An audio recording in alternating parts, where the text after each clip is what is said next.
Do you see this guy? No, he's right there. Do you think we're lying to you? Well, we're not, and this recap of the movie Angel will prove it to you. A woman named Louise tells her son her life story. She was a magician's assistant and loved him very much. Their signature circus act was the vanishing trick.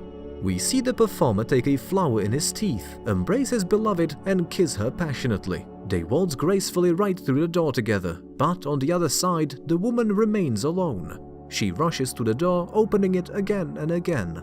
But her lover is already gone. At a hospital bed with miserable sunken eyes, we realize that after the breakup, Louise ended up in a mental asylum. She cries and falls, screams and appeals to heavens when her child is born. The only thing is that he is invisible. Louise gives her son the name Angel. The invisible baby cries loudly and suckles on his mother's breast. Angel is growing up. Louise teaches him how to eat from a plate, to pronounce letters correctly, to speak, and how to write. He is a perfectly normal baby, except no one sees him, including his own mother. In spite of this, the woman loves him unconditionally. Louise talks to her son all the time. She laughs when Angel is running around in her shoes and spinning around the room with her red dress in his hands. The baby is growing, and now he's 7 years old. He blows out the candles on the birthday cake, but it's no ordinary cake. It's made of 2 slices of bread and unusual matches. That day, Angel asks his mother how it feels to be reflected in the mirror. One day, a family with a little red-haired girl moves into Louise's and her son's neighborhood. Angel is constantly looking out of the window and watching them. He's drawing a house and a little red-haired girl with crayons. She seems to have a great impression of him. Louise asks her son not to talk to the new neighbors under any circumstances, so as not to scare them. The next day, Angel brushes his mother's hair and puts on lipstick. We realize that the woman is seriously ill. She gets tired very quickly and often remains silent in bed. Her well-being worsens every day. Angel breaks his mother's prohibition and goes outside. He walks across the green grass and sees the very same red-haired girl on a swing.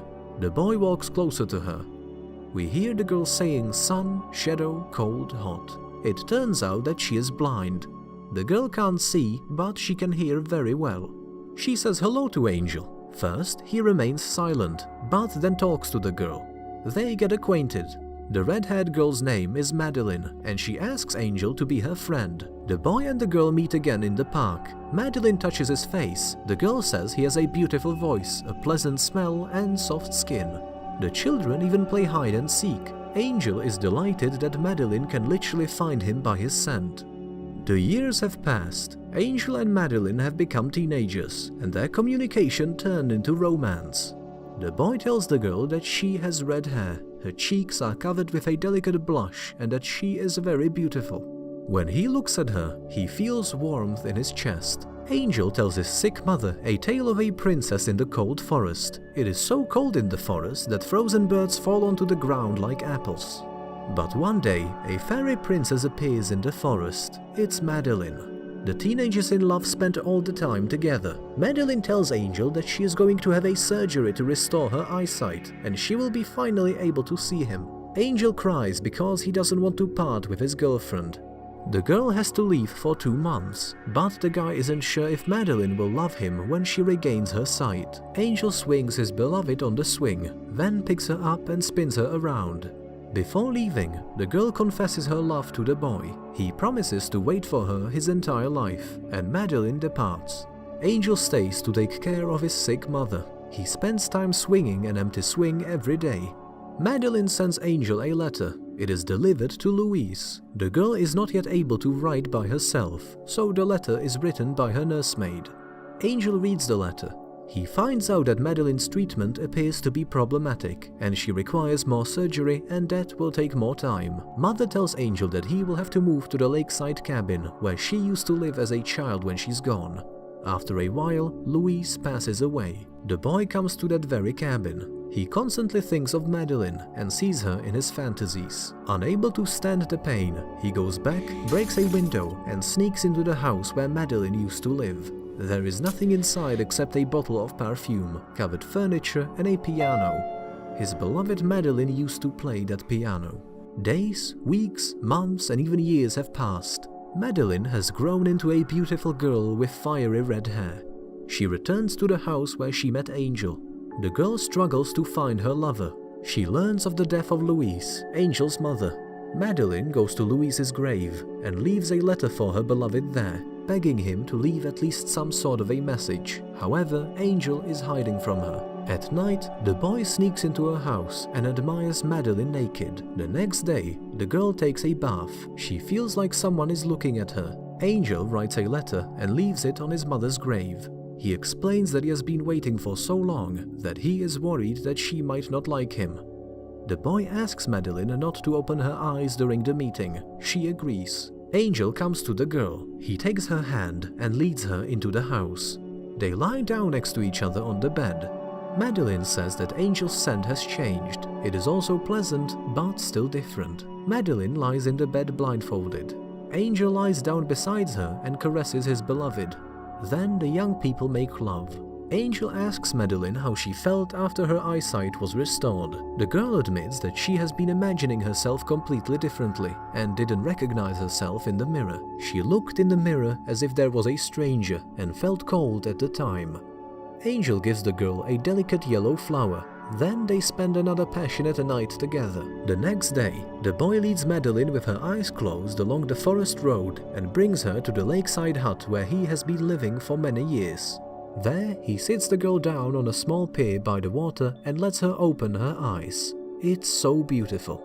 Angel shows Madeline his mother's cabin. The girl says that this is the place where she would like to finally see her beloved for the first time. Angel asks her to wait until nightfall. In the darkness, Angel places his hand on the girl's wrist, then allows Madeline to open her eyes.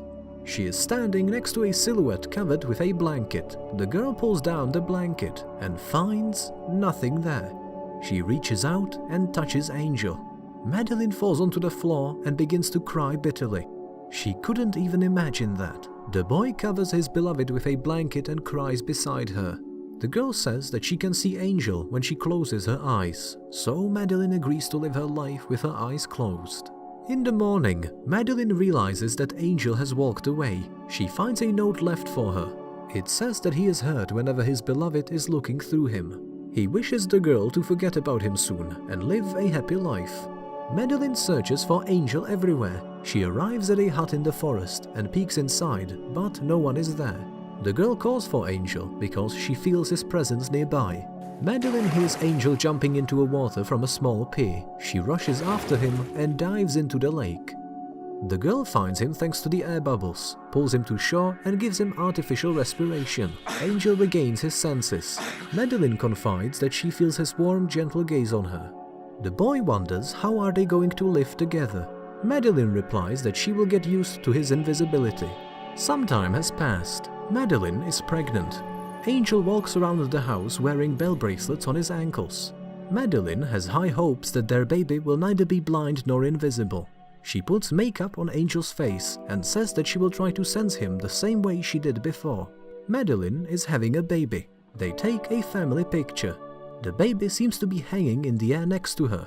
Madeline tells Angel that she will teach him to swim. In the meantime, they will do magic tricks to make a living. We see a stage flooded with light. Madeline, in her red dress, is hovering in the air. Then she starts spinning over the stage. They've done it after all.